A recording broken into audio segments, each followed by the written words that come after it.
안녕하세요. 센스의 인사이의 한국사 시간입니다. 반갑습니다. 네. 이게 좀 익숙하죠? 몇 번 보니까. 네. 오늘 좀 바뀌었나요? 네. 오늘 스타일을 좀 바꿔봤어요. 네. 코로나로 미용실을 잘 못 갔었는데 오랜만에 머리를 좀 했습니다. 괜찮나요? 네. 자, 오늘은 주제 3번으로서 중앙집권국가의 성립과 정복전쟁의 전개에 대해서 살펴보도록 하겠습니다. 여기 단원에서 첫 번째 한국사 포기자들이 나오죠. 바로 이 고구려, 백제, 신라 이런 나라들의 성장 과정. 그래서 여기 왕도 많이 나오고 했던 내용도 여러분들 아마 중학교 때 배웠을 겁니다. 그 내용도 우리가 오늘 한번 살펴보도록 할 건데요. 그 중에서 먼저 고구려, 그 다음에 백제, 그 다음에 신라 순으로 살펴볼 겁니다. 그 전에 지난 시간에도 잠깐 살펴봤었는데 여기 보시면 이게 국가의 성립 과정이에요. 처음에는 이렇게 족장들 중심으로 해서 각 부족들이 좀 따로따로 지냈다면 그것이 이렇게 왕이라고 하는 존재가 등장을 하죠. 그래서 족장들과 연맹을 맺는, 그래서 이게 연맹 단계입니다. 이 연맹 단계를 넘어서서 왕을 중심으로 해서 중앙 집권적인 모습, 그래서 왕이 이제 중앙이라고 보시면 돼요. 그래서 중앙에 모든 힘이 집중되는 그러한 국가의 모습, 그래서 이러한 모습을 우리가 고대 국가다라고 부르고요. 이 왕은 이 족장들을 흡수하는 과정에서 그들을 귀한 족속이다라고 해서 우대해 주지만 바로 자기 밑에 왕과는 다른 그러한 세력으로 조금 자기 밑에 이제 깔아주죠. 그래서 나름의 서열화가 국가 내에 생기는 겁니다. 이 왕을 중심으로 한 중앙 세력들은 자신들의 힘을 강력하게 하기 위해서 이러한 시스템을 갖춥니다. 이러한 시스템을 갖춘 시대를 고대국가라고 하는데요. 여기 보시면 관등제를 설치를 해요. 관리들을 등급에 맞춰서 서열화한 것이죠. 그래서 이 족장들을 흡수할 때 큰 족장들, 큰 부족은 이제 높은 관등, 높은 귀족 자리를 주고 그렇지 않은 부족이나 족장들은 좀 낮은, 그렇게 해서 관리들도 등급을 나누게 되는 것이고요. 그 다음에 율령은 뭐냐면 지금으로 따지면 법이라고 보시면 됩니다. 그래서 통치하는 법을 이제 중국으로부터 수용을 해서 적용을 하게 되고요. 또 불교와 유학이라고 하는 사상을 통해서 불교, 내가 곧 부처다 라고 하는 것을 강조하고, 유학에서 강조하는 게 충과 효거든요. 그래서 왕에게 충성하라 라고 하면서 이러한 유학을 가르치면서 왕권을 강화하고자 했습니다. 그리고 지방을 통제하기 위해 왕이 지방에 지방관을 파견하죠. 물론 완전한 지방관 파견은 조선시대 정도 돼야 되고요. 이 삼국시대 때는 이제 중요한 지역에 지방관을 파견하기 시작한다는 점 여러분들 다시 한번 기억해 주시면 되겠습니다. 나라들은 이러한 단계를 거쳤다라고 생각하시면 되겠고요. 자, 이제 본격적으로 고구려가 어떻게 성장해 나갔고 어떻게 쇠퇴해 나가는지에 대해서 한번 살펴볼 건데요. 여기 우리 삶도 인생 곡선이 있듯이 고구려도 이렇게 인생 곡선이 있습니다. 이렇게 성장했다가 위기를 맞았다가 그 다음에 쭉 해서 전성기를 맞이하는, 그럼 잘 알죠? 고구려의 전성기 왕은 누구죠? 그렇죠. 바로 광교대왕과 장수왕 때죠.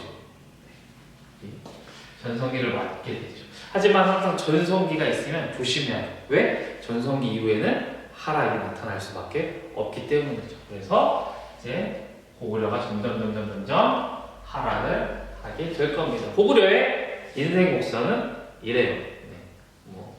자, 그 흐름 따라서 우리 같이 살펴보도록 할 건데요. 자, 고구려 세운 사람이 누구죠? 그쵸? 바로 부여에서 내려온 주몽이라고 하는 사람이 졸본이라고 하는 곳에 고구려라고 하는 나라를 세웁니다. 그래서 고구려가 점점 성장을 하는데, 고구려 역시 아까 앞에서 살펴봤었던 이러한 단계를 거쳤습니다.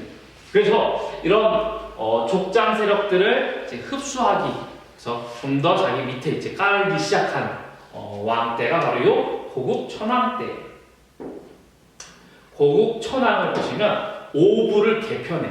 고구려라고 하는 나라가 만들어지는데 5개의 부족이 주요 부족이 있거든요. 근데 이렇게 됐었단 말이야. 족장들이 굉장히 독자적인 힘을 가지고 있었다면 그 족장들을 이제 개편을 해서 부족적 성격에서 벗어나 이제 행정적 성격으로 오분을 개편한 거예요.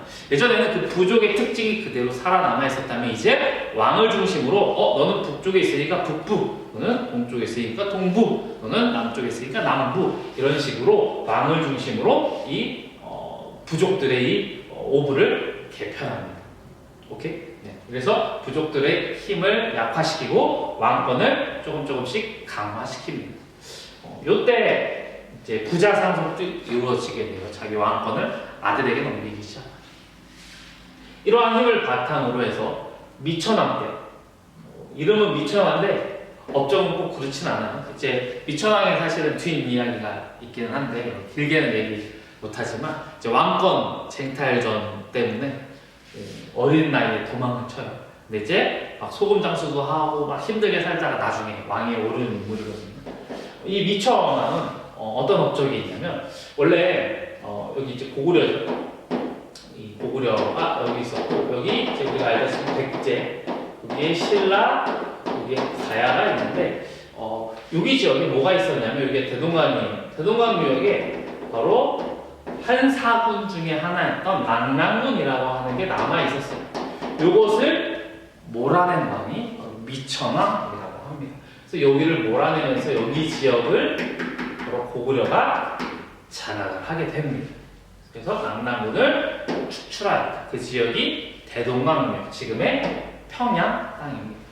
이것 때문에 어떤 변화가 있냐면, 자, 여기에 낙랑군이라고 하는 존재가 없어지다 보니까 이제 요 고구려와 어느 나라가 백제가 국경을 접하게 됩니다. 자, 고대 사회에 국경을 접하게 되자 어떤 일이 일어났을까요? 그렇죠. 바로 전쟁이 일어나게 됩니다. 그래서 고구려와 백제 사이에 전쟁이 일어나는데 그때 왕이 고국 원왕이라고 하는 왕입니다. 굉장히 원통한 왕입니다. 이때 북쪽에 중국에서 전현이라고 하는 나라와 그 다음에 남쪽에 백제가 공격해 오게 됩니다.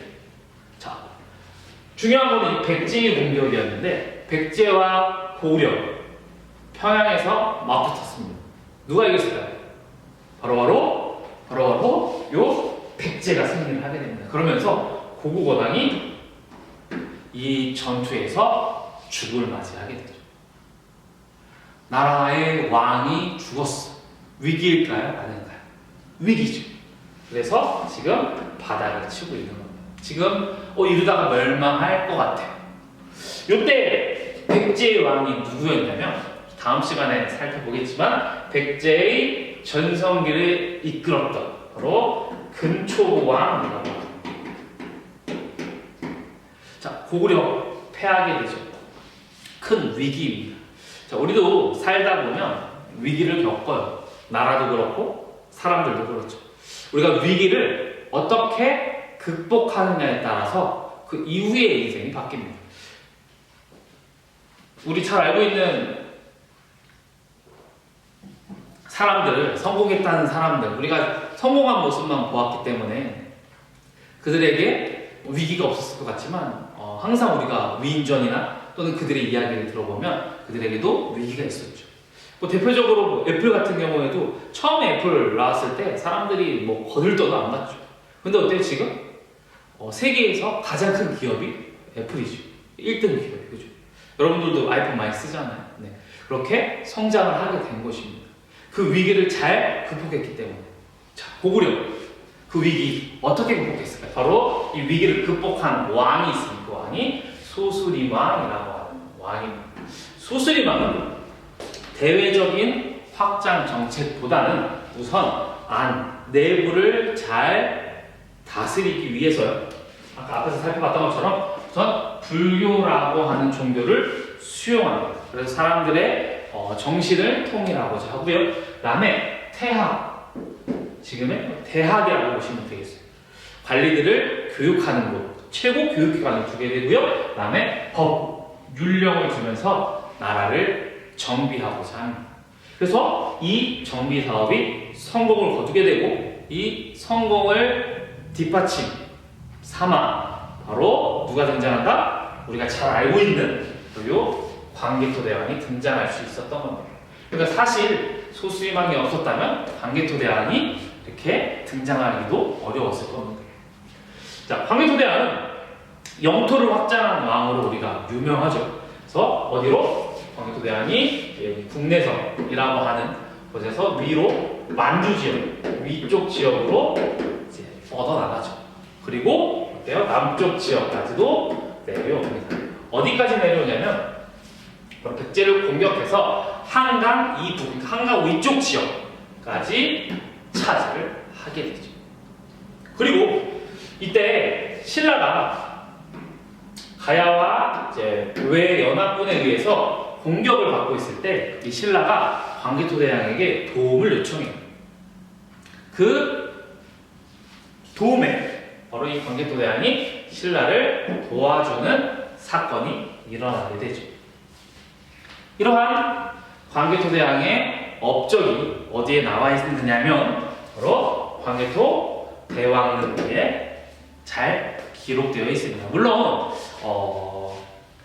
이제 광개토 대왕릉비에 대한 해석 문제가 좀 있는 부분들도 있는데요. 어쨌든 굉장히 중요한 사료로서 어마어마하게 커요. 선생님 자리에는 이제 조그만 모형이 있거든요. 나중에 선생님 자리에 놀러 오면 구경시켜 줄게요. 그래서 광개토 대왕릉비에 광개토 대왕의 업적이 잘 나와 있습니다. 그리고 바로 광개토 대왕을 이어서 진짜 전성기 바로 장수왕이 즉위를 하게 됩니다. 장수왕은 요 고국 원왕의 죽음을 잊지 않았나. 고국 원왕을 죽인 나라 어디죠? 그렇죠, 바로 백제. 내가 백제를 가만두지 않으리라 라고 마음을 먹고 아예 평양으로 천도해 버립니다. 즉 평양으로 천도했다라고 하는 말은 무슨 말이냐면 우리가 남쪽으로 진출하겠다, 더 많이 내려가겠다 라고 하는 것이죠. 남진 정책을 우리가 잘 나타냅니다. 물론 이런 대외적인 것 말고 수도를 옮겼기 때문에 국내선에서 여기 지도 보시면 이 위쪽 지역에서 평양 지역으로 수도를 옮겼기 때문에 어떠한 효과도 나타나냐면 바로 내부에 여러 귀족들이나 그러한 세력들을 약화시킬 수 있는, 수도를 옮기는 거는 쉽지 않은 문제거든요. 근데 수도를 옮김으로써 그들의 세력 기반을 약화시킨 거예요. 평양에 가봤더니 아무것도 없잖아요. 그죠? 지금처럼 통신 교통이 발달할 때도 아니니까. 그래서 장수왕이 수도를 평양으로 천도하면서 남진 정책과 함께 내부 왕권을 견제하는 세력들을 약화시킨 것이죠. 그러고 나서 어때요? 어디를 차지하나? 바로 한강 이남 지역을 차지합니다. 바로 남한강 유역, 지금의 충주 지역까지 내려가게 되죠. 그래서 그곳에 자신의 업적을 기리는 바로 충주 고구려비라고 하는 것을 남기게 됩니다. 이 광개토대왕과 장수왕의 공격으로 인해서 백제는 큰 위기를 맞게 되고 백제가 수도를 이제 옮기는, 도망을 치게 되죠. 그러한 결과도 낳게 되는 것이 바로 이 광개토대왕과 장수왕의 업적이 되겠습니다. 알겠죠? 네. 광개토대왕은 땅을 많이 넓혀서 광개토대왕이고 장수왕은 오래 살아서 장수왕이죠. 그래서 장수왕이 왕을 너무 오래 해가지고 그 아들이 굉장히 쪼다처럼 살았다. 그래서 우리가 막 쪼다 혹시 들어봤나요? 쪼다라고 하는 거? 그 어원 중에 하나가 이제 장수왕의 아들이 조다였대요. 조다. 그래서 조다 같다 해서 쪼다 같다 이런 말이 나왔다라는 말도 있습니다. 네. 오케이. 우선은 우리가 그래서 이렇게 고구려의 성장 곡성까지 살펴봤습니다. 네. 다음번 영상에서는요, 백제 그리고 신라는 어떠한 성장의 과정을 겪었는지에 대해서 우리가 함께 살펴보도록 하겠습니다. 혹시 여러분들 영상 보면서 지금 오늘이 며칠이냐면 날짜가 안 나오네. 오늘은 16일이에요. 제 선생님 영상을 찍는 건 16일이고 우리 온라인 개학 날이죠. 그래서 쌤이 우선 여러분들 오리엔테이션 영상 정도 보신 친구들이 있겠네요. 혹시 좀 부족한 부분이나 건의사항이 있으면 여러분들 선생님한테 댓글이나 이런 거 달아주시면 쌤이 참고하도록 하겠습니다. 좀 글씨가 멀 수도 있고 쌤이 영상 편집이 아직 능숙하지 않아서 그리고 시간 그 영상 편집 오래 걸리더라고요. 아무튼 여러분 이해해 주시고 그래도 노력하는구나.